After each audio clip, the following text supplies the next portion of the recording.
ഇപ്പോഴാണോ വന്നെ? നിങ്ങൾ 25 കൊല്ലം മുമ്പ് 10 ലക്ഷം രൂപയ്ക്ക് നിങ്ങളൊരു കട കൊടുത്തില്ലേ? അതിന്ന് എത്ര റുപ്യക്കാ പോയറിയോ? 15 കോടി റുപ്യക്ക്.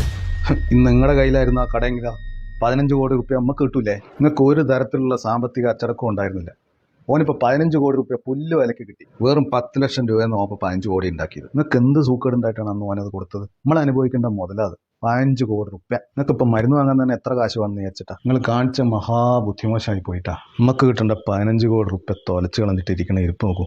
അല്പെങ്കിലും ഉളുപ്പുണ്ടോ നിങ്ങൾക്ക്? എന്നിട്ട് ഞാനിപ്പോൾ നേരത്തെ വരാത്തതിന് ഞങ്ങൾക്ക് കുഴപ്പം. നിങ്ങൾക്ക് അറിയോ നമ്മൾ എത്ര ബുദ്ധിമുട്ടുണ്ട് കാശുണ്ടാക്കാൻ? 15 കോടി റുപ്യ എൻ്റെ മനസ്സിനെ പോണില്ല. അത് നിങ്ങളെൻ്റെ വാപ്പായ പോയി. ഇനി നിങ്ങളെന്നകത്തേക്ക് വരി.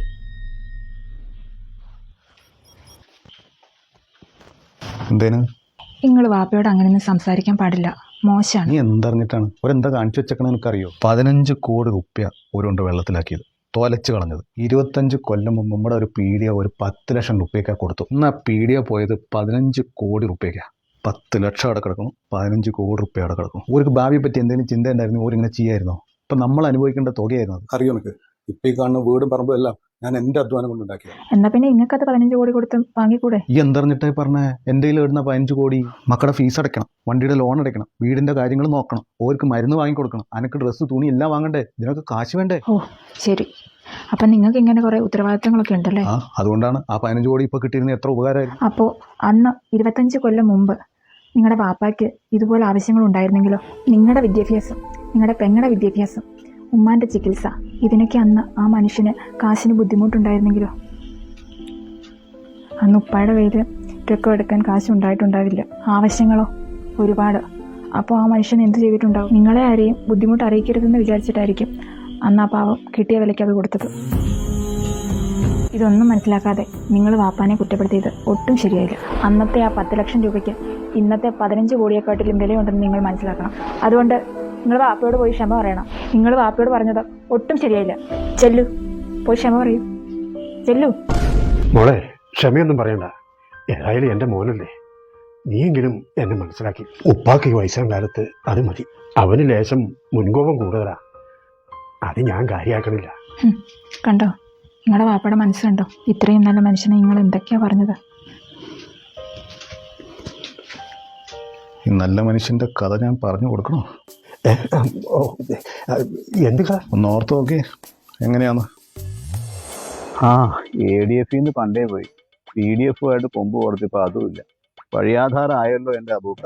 പാർട്ടി ഓഫീസിന് ഇതേ പറമ്പ് ബെസ്റ്റാ. ശവത്തി കുത്തലടാ. ഇനി എന്താ ഒരു വഴി? ഒരു വഴിയുണ്ടിക്കാ. നിങ്ങൾ രാജിവെച്ച ഒഴിവിലേക്ക് നിങ്ങൾ നിൽക്കുക. എടാ, അതിന് ഫണ്ട് വേണ്ടേ? ഫണ്ടിനാണോ കുഴപ്പം? നമ്മുടെ അണികളിൽ നിന്നേ ഓരോരുത്തരും 100 വെച്ചിടാൻ പറയാം. അപ്പൊ കെട്ടിവെക്കാൻ കാശായല്ലോ. അത് കൊള്ളാം. കൈ നനയാതെ മീനും പിടിക്കാം. അപ്പൊ ഒരു കാര്യം ചെയ്യാം, ഞാൻ അതിനുള്ള പണി നോക്കാം. നിങ്ങളോട് ഇരിക്കുക. എടാ സുബേറെ, എന്താ എത്ര രൂപ കിട്ടി? 200 രൂപ കിട്ടി. അതിൽ 100 രൂപ എന്റെയാ. അപ്പൊ ബോധമില്ലാത്തവൻ നിന്നെ കൂടാണ്ട് ഒരുത്തം മാത്രമേ ഉള്ളൂ. അല്ല ബുക്ക, നിങ്ങൾ അതൊന്നും നോക്കണ്ട. നിങ്ങൾ ഇലക്ഷൻ നിൽക്കണം. ഇലക്ഷൻ നിന്നാൽ നിങ്ങൾ ജയിക്കും. അടുത്ത MLA നിങ്ങളാ. എന്നാൽ യുവമാരോടൊക്കെ നമുക്ക് പകരം വിട്ടാം. എടാ ഉള്ളേ, അതിന് എന്റെ കയ്യിൽ കായൊന്നുമില്ല. ഞാൻ ആകെ പാപ്പരായി. എങ്കിലും പണി ചെയ്യുക. നിങ്ങൾ നിങ്ങളുടെ പീഡിയ നോക്കിയ അത് 10 ലക്ഷത്തിന് വാങ്ങിക്കാനേ ആളുണ്ട്. എടാ സുബേറെ, ഇനി അത് മാത്രമേ ഉള്ളൂ എനിക്ക് സമ്പാദ്യമായിട്ടുള്ളത്. അത് കൊടുക്കുക. ആ പൈസ നിങ്ങളെ ഇലക്ഷൻ എടുക്കുക. എന്തൊക്കെയാണ് നിങ്ങൾ ജയിക്കും. ഇത് കഴിഞ്ഞ പിന്നെ നിങ്ങൾ ആരാ? MLA തിരിഞ്ഞു നോക്കേണ്ട കാര്യമുണ്ടോ? ഇടം പോലെ നോക്കണോ? കാശങ്ങ് വാരാം, കുമിഞ്ഞു കൂടില്ലേ?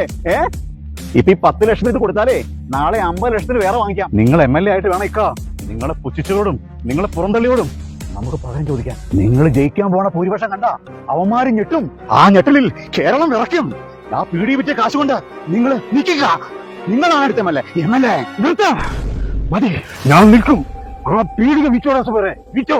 എടാ, ഈ ഇലക്ഷനിൽ 75,000ന്റെ ഭൂരിപക്ഷത്തിൽ ഞാൻ ജയിക്കൂടാ, ജയിക്കും. എന്നിട്ട് ഇലമ്പൂരിൽ നിന്ന് തിരുവനന്തപുരത്തേക്ക് നടന്നു പോകൂടാ, സത്യപ്രതിജ്ഞ ചെയ്യും. വാപ്പ, ആ പീഡിയ നിങ്ങൾ കൊടുക്കല്ലേ വാപ്പ? ഇനി നമുക്ക് ആകെയുള്ള ഒരു സമ്പാദ്യമല്ലേ ഇത്, അത് കൊടുക്കണോ വാപ്പ?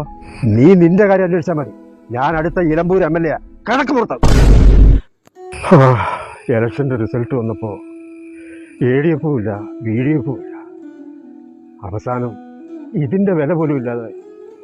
ഉള്ള പീഡിയയും പോയി. ഇപ്പൊ ആ സുബീറിനെ കാണാനും കൂടിയില്ല. വാപ്പാക്കുന്ന ആവശ്യമുണ്ടായിരുന്നു. എൻ്റെ പഠിത്തം, എൻ്റെ പെങ്ങളെ പഠിത്തം, ഉമ്മാടെ മരുന്ന് കൊണ്ട് തൊലച്ചു കളഞ്ഞിട്ട് നിൽക്കണം. അബുവിനെ തോപ്പിക്കാൻ അനക്കാവില്ല മക്കളെ.